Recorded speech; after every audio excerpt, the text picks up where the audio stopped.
இது Asusோட latest flagship phone ROG Phone 6D Ultimate. பேசிக்காக அந்த ROG Phone 6 எடுத்து உள்ள Qualcomm சிப்புக்கு பதிலாக Mediatek Dimensity 9000 Plus யூஸ் பண்ணியிருக்காங்க. அது போக ஒரு சில சின்ன சேஞ்சஸும் இருக்குது.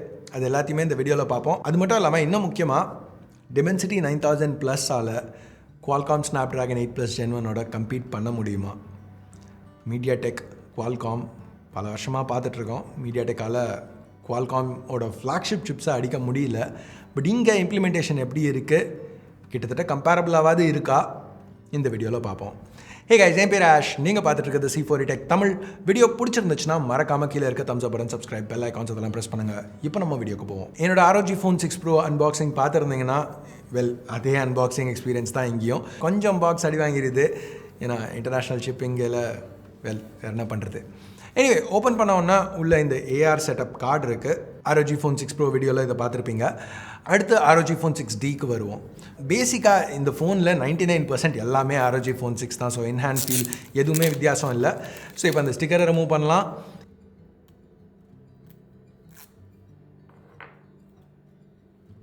இப்போ இந்த பார்ட் நீங்கள் பார்த்துட்டு இருக்கிறது, இது ஒரு மேஜர் வித்தியாசம்.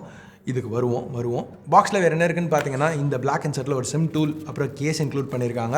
அதுக்கு அடுத்து என்னோடய பாக்ஸில் 30 வாட் சார்ஜர் தான் இருந்துச்சு. பட் டிப்பிக்கலாக நிறைய மார்க்கெட்ஸில் 65 வாட் சார்ஜர் கொடுக்குறாங்க. அதுக்கு அடுத்து USB Type-C to Type-C cable. இங்கே இந்த சார்ஜர் பற்றி எனக்கு பிடிச்ச ஒரு விஷயம் என்னென்னா, 65 வாட் சார்ஜர் கொடுக்குற மார்க்கெட்ஸில் at least Asus standard power delivery தான் யூஸ் பண்ணுறாங்க. இப்போ சூப்பர் வூக், வாட் சார்ஜ் அந்த மாதிரி டெக்னாலஜிஸ்லாம் இருக்கிற சார்ஜர்ஸை பார்த்தீங்கன்னா, நீங்கள் அந்த பிராண்ட் ஃபோன்ஸ் தவிர வேறு எதையுமே அந்த ஸ்பீட்ஸில் சார்ஜ் பண்ண முடியாது.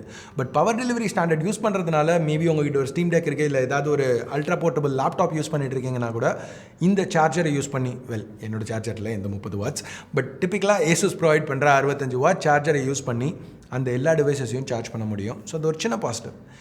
எனிவேஸ், இப்போ இந்த பாக்ஸ்க்கு வருவோம். இது aero active cooler 6. Smart phone ஆக்சசரிஸ்னு பார்த்தா கடைசி ஒரு சில வருஷத்தில் லான்ச் ஆனதுலேயே ரொம்ப இன்ட்ரெஸ்டிங்கான ஆக்சசரி இது தான். இது தனியாக வாங்கணும். But ROG Phone 6D ultimate வாங்குறவங்களுக்கு இது கூட ஒரு காம்போவாக இன்க்ளூட் பண்ணுறாங்க. கிளாரிஃபை பண்ணுறதுக்கு, அல்டிமேட்டுங்கிறது அந்த top spec variant, 16 GB RAM, 512 GB ஸ்டோரேஜோட வர வேரியண்ட். என்னடா 16 GB தானா? ROG Phone 6 Proவில் 18 GB இருந்த மாதிரி ஞாபகம் இருக்குது அப்படின்னு யோசிச்சிங்கன்னா கரெக்டாக தான் யோசிக்கிறீங்க. ஏன்னா ROG Phone 6 Proவில் 18 GB வரைக்கும் RAM ப்ரொவைட் பண்ணாங்க. பட் இங்கே RAM டெக்னாலஜி சேஞ்ச் ஆகிருக்கு. ROG Phone 6 Pro ரெண்டுத்துலேயுமே LPDDR5 RAM use பண்ணாங்க. 6Dலையும் 6D அல்டிமேட்லேயும் இன்னும் ஃபாஸ்ட்டான LPDDR5X RAM யூஸ் பண்ணுறாங்க. ஸோ அந்த 5X RAMக்கு 18 GB ஆப்ஷன் இல்லாததுனால தான் இங்கே 16 யூஸ் பண்ணியிருக்காங்க. எனிவேஸ், இப்போ அந்த இன்னொரு சேஞ்சுக்கு வருவோம். இன்னும் இன்ட்ரெஸ்டிங்கான உள்ள சேஞ்சுக்கு வருவோம். ஸோ இது ROG Phone 6D அல்டிமேட்டில் மட்டும்தான் அவைலபிளாக இருக்குது. ரெகுலர் ROG Phone 6Dயில் இது இருக்காது. ஸோ இங்கே இந்த ஃப்ளாப் பார்க்குறீங்கள, இந்த இடத்துல ROG Phone 6ல் இங்கே ஒரு டேர் டு ப்ளே லோகோ இருந்துச்சு, ஒரு LED-யோட. இங்கே அதுக்கு பதிலாக இந்த ஃப்ளாப் கொடுத்துருக்காங்க. எஸ், இது ஒரு ஃப்ளாப். இது ஓப்பன் ஆகி உள்ள இன்டர்னல்ஸை ரிவீல் பண்ணோம். இந்த ஃபோனோட ஏரோ ஆக்டிவ் கூலரை கனெக்ட் பண்ணையில் ஆட்டோமேட்டிக்காக இது ஓப்பன் ஆகி உள்ள இன்டர்னல்ஸை எக்ஸ்போஸ் பண்ணும். ஸோ அந்த கூலரால் இன்னும் அதிகமான அரைனை ஈஸியாக உள்ளே புஷ் பண்ண முடியும். ஸோ கூலிங் பெட்டராக இருக்கும். இதுதான் தியரி. அஃப்கோர்ஸ் இந்த மெக்கானிசமை நீங்கள் எப்போவுமே நோட்டீஸ் பண்ண போகிறதில்ல, ஏன்னா அந்த கூலர் மாட்டையில் மட்டும்தான் அது ஆக்டிவேட் ஆகும். Asus என்ன சொல்கிறாங்கன்னா, 40,000 யூசர்ஸ்க்கு இது டெஸ்ட் பண்ணியிருக்கோன்ட்டு. டிப்பிக்கலாக இந்த மாதிரி மோட்டரைஸ்ட் பார்ட்ஸ்னு வரையில் 2 லட்சம் யூசர்ஸ், 3 லட்சம் யூசர்ஸ்னு தான் நம்ம பார்ப்போம். இங்கே 40,000 சொல்கிறது எடுத்தோன்னே எனக்கு ஒரு நெகட்டிவ் மாதிரி பட்டுச்சு. பட் யோசிச்சு பார்க்கையில் ஒரு செல்ஃபி கேமரா ஒரு நாளைக்கு 10 தடவை 20 தடவை நம்ம ஓப்பன் பண்ணுறது ரொம்ப ரெகுலராக நடக்கிறது தான். பட் இந்த மாதிரி ஒரு ஃப்ளாப் ஒரு தடவையும் அந்த ஏரோ ஆக்டிவ் கூலர் மாட்டையில் மட்டும்தான் ஓப்பன் ஆகுதுங்கிற ஒரு நாளைக்கு 10 தடவை இது ஓப்பன் க்ளோஸ் பண்ணுறதே ஆவரேஜாக நடக்காது. பட் 10 தடவை ஒரு நாளைக்குன்னு வச்சா கூட 11 வருஷம் அவங்க ப்ராமிஸ் பண்ணுறாங்க. So that's okay. ப்ளஸ் Asusோட ட்ராக் ரெக்கார்ட் பார்த்தீங்கன்னா, டிப்பிக்கலாக அவங்களோட ஃப்ளிப் ஃபோன்ஸ், அதாவது அந்த கேமரா ஃப்ளிப் மெக்கானிசமோட வந்த ஃபோன்ஸ் எதுக்கும் பெருசாக ஹார்ட்வேர் ஃபெயிலியர் அப்படின்னு சொல்லி நம்ம ரிப்போர்ட்ஸ் பார்க்கல. ஸோ அவங்க இன்ஜினியர்ஸ் தெரிஞ்சு தான் பண்ணுறாங்கன்னு நம்புவோம். ஓகே, இப்போ அன்பாக்சிங் பார்த்துட்டோம். இப்போ டெஸ்டிங்க்கு வருவோம். Dimensity 9000 Plus-ஆல் Snapdragon 8 Plus Gen 1ஓட கம்பீட் பண்ண முடியுமா? இந்த மாதிரி மீடியாடெக் சிப்போட ஒரு ஃபோனை ஃப்ளாக்ஷிப்பாக வாங்குறதுக்கு நீங்கள் கன்சிடர் பண்ணலாமா, இல்லை பைத்தியக்காரத்தனமா? பார்ப்போம். இது ROG Phone 6 Pro, இது ROG Phone 6D Ultimate. Of course இப்போ தான் பாக்ஸ்லேருந்து எடுத்திருக்கேன். ரெண்டுத்துலேயும் எல்லாம் ஈக்குவலாக இருக்கணுங்கிறதுக்காக ROG Phone 6 Pro இப்போ ஃபேக்ட்ரி வைப் பண்ணியிருக்கேன். ஸோ ரெண்டு ஃபோன்லேயும் எல்லாமே out of the box settings தான் இருக்குது. ஃபுல் சார்ஜ் ரூம் டெம்பரேச்சரில் இருக்குது. ரெண்டுமே லேட்டஸ்ட் ஃபர்ம்வேரில் தான் ரன் ஆகிட்டு இருக்கு. ரெண்டுத்துலையுமே எக்ஸ் மோட் டர்ன் ஆகிருக்கு. ஆட்டோ பிரைட்னஸையும் ஆஃப் பண்ணிவிட்டு பிரைட்னஸையும் மேட்ச் பண்ணியிருக்கேன். பேட்டரி ஃபுல் சார்ஜில் வச்சிருக்கிறதுக்கு காரணம் எப்படியோ டெஸ்ட் ரன் பண்ண போகிறோம். ரெண்டுத்துலேயும் ஒரே டெஸ்ட்டை தான் ரன் பண்ண போகிறோம். ஸோ முடியல பேட்டரி எப்படி இருக்குது, பேட்டரி எதில் அதிகமாக ட்ராப் ஆகிருக்குங்கிறத பார்த்தோன்னா அதை வச்சு பேட்டரி லைஃப் எதில் பெட்டராக இருக்குங்கிறத நம்மளால் கன்க்ளூட் பண்ண முடியும். சரி, இப்போ நம்ம டெஸ்ட்டாக ஆரம்பிக்கிறதுக்கு முன்னாடி தெர்மல்ஸ் பார்ப்போம். இது தெர்மல் கேமராவில் கேப்சர் பண்ண ஃபுட்டேஜ். பாட்டமில் ஒரு பாயிண்டில் 28-29 டிகிரி இருக்குது. மற்றபடி ஃபுல்லாக 26-27 டிகிரி தான். ROG Phone 6Dன்னு வரையிலையும் ஏறக்குறைய அதே டெம்பரேச்சர்ஸ் தான். ஸோ இது ரூம் டெம்பரேச்சர். ஸோ ஒரு 0.1-0.2 டிகிரி டிஃப்ரென்ஸ் இருக்கிறது பெருசாக எதுவும் இல்லை. சரி, இப்போ நம்ம 3D Mark wild life extreme stress டெஸ்ட்லேருந்து ஆரம்பிப்போம். இந்த டெஸ்ட் ரொம்ப கிராஃபிக்லி இன்டென்சிவ். ஸோ 20 லூப் இந்த டெஸ்ட் திருப்பி ஓட போகுது. இது முடியல ஸ்கோர்ஸ் எப்படி இருக்குன்னு பார்க்கலாம்.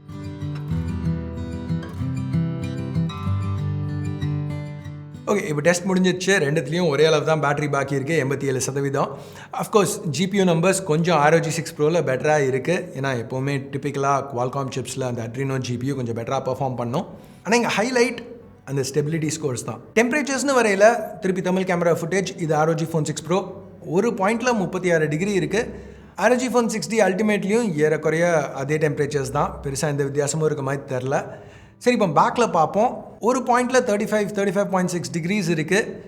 ROG Phone 6Dலையும் திருப்பியும் அதே மாதிரி தான். ஸோ இந்த பாயிண்டில் டெம்பரேச்சர்ஸில் பெருசாக எந்த வித்தியாசமும் இருக்க மாதிரி தெரியல. சரி, இப்போ அடுத்த டெஸ்ட்டுக்கு போகிறதுக்கு முன்னாடி ரெண்டு ஃபோன்ஸையும் கொஞ்சம் கூல் பண்ண விடலாம்.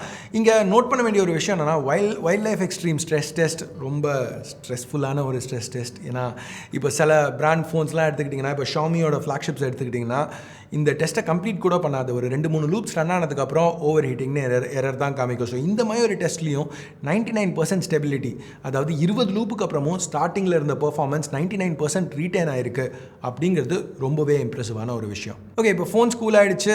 ROG Phone 6 Pro 28 டிகிரிஸில் இருக்குது. ROG Phone 6D அல்டிமேட் ஒரு டிகிரி அதிகம். பட் கிட்டத்தட்ட அதே டெம்பரேச்சர் தான். ஒரு டிகிரி இங்கே பெரிய பிரச்சனை கிடையாது. ஸோ இப்போ நம்ம அடுத்த டெஸ்ட்டுக்கு போகலாம்.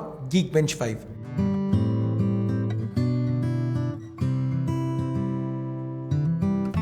இப்போ ஸ்கோர்ஸ் பார்க்கையில் ROG Phone 6D அந்த Dimensity சிப் இருக்கிற ஃபோனில் கொஞ்சம் ஸ்கோர்ஸ் பெட்டராக இருக்குது. CPU இன்ஃபேக்ட் இதில் பெட்டராக இருக்க மாதிரி தான் தெரியுது. டெம்பரேச்சர்ஸ்னு வரையில் பெரிய வித்தியாசம் எதுவும் இல்லை. ஒரு பாயிண்டில் 31 டிகிரி இருக்குது. ROG Phone 6D அல்டிமேட்லையும் அதே டெம்பரேச்சர் தான். மேபி ஒரு டிகிரி அதிகம். கொஞ்சம் அதிகமான ஏரியாவில் ஸ்ப்ரெட்டாக இருக்குது. பெரிய வித்தியாசம்னு எதுவும் இல்லை. பேட்டரின்னு பார்க்கலையும் வெறும் 1% தான் வித்தியாசம் இருக்குது இந்த பாயிண்டில். ரெண்டு ஃபோன்ஸும் எனக்கு கிட்டத்தட்ட ரூம் டெம்பரேச்சரில் தான் இருக்குங்கிறதுனால நம்ம பிரேக் எதுவும் கொடுக்காம டக்குன்னு Antutuக்கு போகலாம்.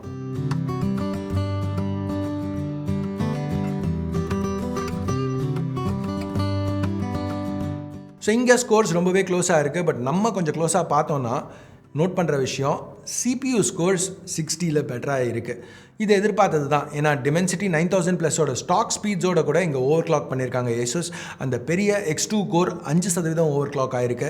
அடுத்த பர்ஃபார்மன்ஸ் கோர்ஸ் A710 கோர்ஸ் வந்து 10-12% ஓவர் கிளாக் ஆகிருக்கு. ஸோ CPUவில் இதுக்கு ஒரு எட்ஜ் இருக்குங்கிறது நம்ம எதிர்பார்த்தது தான். அதே மாதிரி தான் இங்கேயும் இருக்குது. அதே மாதிரி GPU Qualcommல பெட்டராக இருக்குது. இது நம்ம ஏற்கனவே 3D Mark wild life stress டெஸ்ட்லையும் பார்த்தோம். ஸோ இங்கேயும் நம்பர்ஸ் அதே தான் காமிக்குது. மெமரி பார்ட்டும் நம்ம எதிர்பார்த்தது தான். ஏன்னா LPDDR5X ஃபாஸ்டான RAM இருக்கிறதுனால. பட் UX கோர்ஸ் ஏன் இங்கே அதில் ஒரு மாற்றம் இருக்குன்னு எனக்கு தெரியல. உங்களுக்கு ஒரு எக்ஸ்ப்ளனேஷன் தெரிஞ்சதுன்னா கீழே கமெண்ட்ஸில் சொல்லுங்கள். சரி, இப்போ நம்ம அடுத்து இதே Antutu டெஸ்ட்டை திருப்பி ரன் பண்ணுறதுக்கு முன்னாடி வீடியோ ஸ்பான்சர் ஆன்பர்னிக்கு ஒரு சின்ன ஷவுட் அவுட். ஹேண்டல் கேமிங்கில் உங்களுக்கு இன்ட்ரெஸ்ட் இருந்துச்சுன்னா, இந்தியா மாதிரி ஸ்டீம் டெக் அவைலபிளாக இல்லாத ஒரு மார்க்கெட்டில் நீங்கள் இருந்தீங்கன்னா, ஆனாலும் ஹேண்டல் கேம்ஸ் விளையாடணும், ஃபுல் ஃப்ளெஜ்ட் விண்டோஸ் PC ஒன்று யூஸ் பண்ணுறது எப்படி இருக்குங்கிறத டெஸ்ட் பண்ணணும் அப்படிங்கிறதுல உங்களுக்கு இன்ட்ரெஸ்ட் இருந்ததுன்னா, ஆன்பர்னிக்கு ஒரு ஆப்ஷன் கொடுக்குறாங்க. $299 ஸ்டார்ட் ஆகுது. Win600 ஒரு full fledged windows PC handheld form ஃபேக்டரில். இதில் AMDயோட 3020E இல்லை 3050E ப்ராசஸர் யூஸ் பண்ணியிருக்காங்க. 16 GB வரைக்கும் RAM, 1 TB வரைக்கும் ஸ்டோரேஜ். ஒரு நல்ல ஸ்டார்டர் ஹேண்டல்னு சொல்லலாம். எக்கச்சக்கமான ரெட்ரோ டைட்டில்ஸ் இதில் ரன் பண்ண முடியும். கொஞ்சம் சிம்பிளான விண்டோஸ் கேம்ஸும் இதில் விளையாடலாம். இந்த ஆன்பர்னிக் Win600 பற்றி இன்னும் தெரிஞ்சுக்கணும்னு நினச்சிங்கன்னா டிஸ்கிரிப்ஷனில் உள்ள லிங்கை செக் பண்ணி பாருங்கள். சரி, இப்போ நம்ம Antutuக்கு திருப்பி வருவோம். இந்த டெஸ்ட்டை நான் இன்னும் 6 தடவை பேக் டு பேக் ரன் பண்ணேன். ஸோ நடுவில் கூல் டவுன் பண்ணுறதுக்கு எந்த டைமும் கொடுக்கல. ஒரு டெஸ்ட்டுக்கு அடுத்து இன்னொரு டெஸ்ட்டுக்கு அடுத்து இன்னொரு டெஸ்ட்னு கண்டினியூஸாக ரன் பண்ணேன் 7 தடவை. ஸ்கோர்ஸ் மாறவே இல்லை. இந்த 7வது டெஸ்ட்டு முடியல கூட. இப்போ இங்கே பார்த்தீங்கன்னா உங்களுக்கே தெரியும், ஃபர்ஸ்ட் டெஸ்ட்டுக்கும் 7th டெஸ்ட்டுக்கும் பர்ஃபார்மன்ஸ் ட்ராப் வெறும் 0.4% தான் ROG Phone 6 Proவில். 1.5% ROG Phone 6D Ultimateல. பெருசாக சொல்லிக்கிற மாதிரி எதுவும் இல்லை. இதுலேருந்து நம்மளுக்கு என்ன தெரிய வருதுன்னா, இப்போ கிட்டத்தட்ட 1 மணி நேரம் கண்டினியூஸாக இன்டென்ஸாக யூஸ் பண்ணிங்கன்னா, மேபி ஏதாவது இன்டென்ஸ் கேம் விளையாடினீங்கன்னா கூட அந்த 1 மணி நேரம் முடியல உங்களுக்கு கிடைக்கிற பெர்ஃபார்மன்ஸ் கிட்டத்தட்ட நீங்கள் கேம் விளையாட ஆரம்பிக்கல என்ன பெர்ஃபார்மன்ஸ் இருந்துச்சோ அதே தான். 99% அதே பெர்ஃபார்மன்ஸ் ரீட்டன் ஆகுது. ஸோ கண்டிப்பாக அது ஒரு மேஜர் பாசிட்டிவ். அது ஒரு பாசிட்டிவாக இருந்து ரெண்டுத்துலேயும் ஈக்குவலாக இருந்தாலும் ஒரு நோட்டிசபிள் டிஃப்ரென்ஸ் இருந்துச்சு, பேட்ரி லைஃப். இப்போ உங்களுக்கு ஞாபகம் இருந்துச்சுன்னா, நம்ம 3D Mark ஸ்ட்ரெஸ் டெஸ்ட் முடிக்கையில் 2 ஃபோன்லேயுமே பேட்டரி ஈக்குவலாக இருந்தது. Geek Bench முடியல 1% டிஃப்ரென்ஸ் இருந்தது. இப்போ கிட்டத்தட்ட 2 மணி நேரத்துக்கு அதிகமாக கண்டினியூஸாக டெஸ்ட் ரன் பண்ணதுக்கப்புறம் பேட்டரி பர்சன்டேஜ் 12% டிஃப்ரென்ஸ் இருக்குது. Qualcomm சிப்பில் பேட்டரி ட்ரெயின் இன்னும் கம்மியாக இருக்குது, எஸ்பெஷலி எக்ஸ்ட்ரா நம்ம புஷ் பண்ணையில். இது மட்டும் இல்லாமல் GSM அரினாவோட ரிப்போர்ட்ஸ் வச்சு பார்க்கையில் ஸ்டாண்ட் பை ட்ரெயினும் Qualcommல தான் கம்மியாக இருக்குது, மீடியாடெக்கோட கம்பேர் பண்ணையில். சரி, இதெல்லாம் விடுங்களேன். இப்போ ஃபைனலாக ROG Phone 6D டீசெண்டான ஃபோனா இல்லையா? என்ன கேட்டிங்கன்னா, இது ரொம்பவே ஒரு நல்ல ஃபோன், நல்லா இன்ஜினியர் பண்ணியிருக்காங்க, இம்ப்ளிமெண்டேஷன் நல்லா இருக்குது, தெர்மல் த்ராட்லிங் இல்லை, கேமிங்க்கு ரொம்பவே ஒரு நல்ல phone. Plus CPU performance Qualcomm வேரியண்ட்டோட கூட இதில் பெட்டராக இருக்குது. ஆனாலும் இன்றைக்கி இந்த 2 ஃபோனில் ஒன்று சூஸ் பண்ணோம், எல்லா வேரியன்ட்ஸும் எனக்கு அவைலபிளாக இருக்குது, என்னென்னா வாங்குவேன்னு கேட்டிங்கன்னா இன்னமும் அந்த Qualcomm சிப்பை தான் சூஸ் பண்ண போகிறேன். ஏன்னா GPU பர்ஃபார்மன்ஸ் அதில் பெட்டராக இருக்குது. இப்போ எமுலேஷன் மாதிரி சில இடங்களில் CPU பர்ஃபார்மன்ஸ் பெட்டராக இருக்கிறது நம்மளுக்கு ஒரு அட்வான்டேஜ் இல்லைன்னு சொல்லலை. பட் எமுலேஷன் வரையில் அதுக்கு ஒரு டோட்டல் தனி கதை இருக்குது. ஏன்னா இப்போது ஹையர் எண்ட் எமுலேஷன், இப்போ ஒரு ஸ்விட்ச் அந்த மாதிரி எமுலேஷன் எல்லாமே இன்னும் ரொம்ப அதோட ஆப்ஸ் இன்னும் அவ்வளோ டெவலப் ஆகலை. ஸோ அந்த CPUவை எங்கே நம்ம யூஸ் பண்ண போகிறோம் எனக்கு தெரில. பட் GPU எப்போவுமே நம்ம யூஸ் பண்ண முடியும். ஏன்னா கேம்ஸ்னு வரையில் GPUவை தான் புஷ் பண்ண போகுது. ஸோ ஒரு சாய்ஸ் இருந்துச்சுன்னா கண்டிப்பாக ROG Phone 6, ROG Phone 6 Pro choose பண்ணுறது இதோட பெட்டரான ஆப்ஷன். ப்ளஸ் ப்ரைஸிங்கும் வந்து ஸ்டார்டர் ப்ரைஸ் இதுக்கும் ROG Phone 6க்கும் வித்தியாசம் இருக்குது. என்னடா எல்லாமே யூரோஸில் போட்டிருக்கானேன்னு பார்க்காதீங்க, அந்த மார்க்கெட்டில் மட்டும்தான் 4த்துக்கும் ப்ரைஸிங் கொடுத்துருக்காங்க. ஸோ வேறு வழி இல்லை, யூரோஸில் லிஸ்ட் பண்ணியிருக்கேன், பக்கத்துலேயே கன்வர்ஷனும் கொடுத்துருக்கேன், பார்த்துக்கோங்க. ஓகே, ஸோ இப்போ அடுத்த கேள்வி, என்னோட மார்க்கெட்டில் ROG Phone 6Dயும் 6D Ultimateம் மட்டும்தான் அவைலபிளாக இருக்குது. நான் எப்படியாவது ROG Phone 6 நம்ம 28 மொபைல் எங்கே இருந்தாவது ROG Phone 6 வாங்க ட்ரை பண்ணணுமா, இல்லை 6D Ultimate வாங்கிக்கலாமா, அந்த அளவுக்கு ஓகேயான்னு கேட்டிங்கன்னா, இன்றைக்கி நான் இருக்கிற மார்க்கெட்டில் ROG Phone 6D மட்டும்தான் அவைலபிளாக இருக்குது. ஏன்னா ஏசுஸ்க்கு அவைலபிலிட்டி இஷ்யூஸ் எக்கச்சக்கமாக இருக்குது. ஒரு ஃபோனை அனௌன்ஸ் பண்ணிட்டு அதை லான்ச்சே பண்ணாமல் சேல்லையே போடாமல் இருக்கிறதுல PhD வச்சுருக்காங்கன்னு சொல்லலாம். ஏன்னா இது வரைக்கும் நம்ம எத்தனை ஃபோன்ஸ் பார்த்துட்டோம், அனௌன்ஸ் பண்ணுறாங்க, அப்புறம் இந்தியாவுக்கு எப்போ வரும்னு தெரில, வருமானு தெரில, கடைசியில் வரும். எனிவேஸ், அதுவும் கிட்டத்தட்ட தனி வீடியோவில் பேச வேண்டிய அளவுக்கு ஒரு பெரிய பிரச்சனை தான். பட் ஓகே, இப்போ நம்ம இருக்கிற மார்க்கெட்டில் 6D மட்டும்தான் அவைலபிளாக இருக்குன்னா 6 வாங்கலைங்கிறதுக்கு நம்மளுக்கு வயிறு எறியாமல் இருக்கிற அளவுக்கு ஏதோ ஒரு ஃபோன் கொடுத்துருக்காங்கன்னு சொல்லலாம். ஏன்னா ப்ராசஸர் நல்லா இருக்குது, GPU பர்ஃபார்மன்ஸ் அடுத்த ஜென்ரேஷனில் மீடியாடெக் இன்னும் பெட்டராக எடுத்துகிட்டு வருவாங்கன்னு எதிர்பார்க்குறேன். பட் அவங்க இம்ப்ரூவ் பண்ணுறதுக்கு யாராவது அவங்க சிப்ஸை யூஸ் பண்ணணும். ஸோ இங்கே யூஸ் பண்ணியிருக்காங்க. ப்ளஸ் ஒரு பிராண்ட் பாயிண்ட்லேருந்து பார்க்கல, ஒரே ஒரு பிராண்டை மட்டும், ஒரே ஒரு சிப்பை மட்டும் நம்பி இருந்தால் அவங்க நெகோஷியேட்டிங் பவரும், ப்ளஸ் 2 டிஃப்ரெண்ட் மேனுஃபேக்சர்ட்டேருந்து நாங்கள் சோர்ஸ் பண்ணுறோம், நாளைக்கு Qualcomm ஏதாவது பண்ணலன்னா நாங்கள் மீடியாடெக்லேருந்து சோர்ஸ் பண்ணுவோம் அப்படின்னு அவங்க நெகோஷியேட் பண்ணுற பாயிண்டில் இருக்கிறது கன்சியூமர்ஸாக நம்மளுக்கு நல்லது. மேபி அடுத்த சிப் Qualcomm கிட்ட தான் உங்களுக்கு பெட்டரான டீலில் கிடைக்கலாம், நம்மளுக்கு கொஞ்சம் ரேட்டு கம்மியாகலாம், தெரில. எனிவேஸ், இதெல்லாமே business end of things. But overall இங்கே ஃபைனலாக பார்த்தீங்கன்னா ஓவரால் ப்ராடக்டாக பர்ஃபார்மன்ஸ் பெர்ஸ்பெக்டிவ்லேருந்து இந்த ஃபோனில் குறை சொல்லிக்கிற மாதிரி எதுவும் இல்லை. ROG Phone 6D ஒரு நல்ல first generation MediaTek flagship phone from Asus. இதுதான் என்னோட கருத்து. நீங்கள் என்ன நினைக்கிறீங்க ROG Phone 6D பற்றி? பிடிச்சிருக்கு, பிடிக்கல, இல்லை வேறு ஏதாவது காம்ப்ளெக்ஸ் தாட்ஸ் இருந்துச்சுன்னா கீழே கமெண்ட்ஸில் சொல்லுங்கள். தேங்க்ஸ் ஃபார் வாட்சிங். அஃப்கோர்ஸ் வீடியோ பிடிச்சிருக்கு, பிடிக்கல என்ன நினைக்கிறீங்களோ அதை பேஸ் பண்ணி தம்ஸ் அப் இல்லை தம்ஸ் டவுன் ப்ரெஸ் பண்ணுங்கள். சப்ஸ்கிரைப் பண்ணலன்னா சப்ஸ்கிரைப் பட்டன் ஏற்கனவே சப்ஸ்கிரைப் பண்ணியிருந்தீங்கன்னா பக்கத்தில் உள்ள பெல் ஐக்கான் அதையும் ப்ரெஸ் பண்ணுங்கள். அப்போ தான் போடுற வீடியோஸ் நீங்கள் மிஸ் பண்ணாமல் பார்க்க முடியும். அடுத்த வீடியோவில் உங்களை திருப்பி சந்திக்கிற வரைக்கும் என் பேர் ஆஷ். நீங்கள் பார்த்துட்டு இருக்கிறது C4E Tech Tamil. Have a nice day. Bye.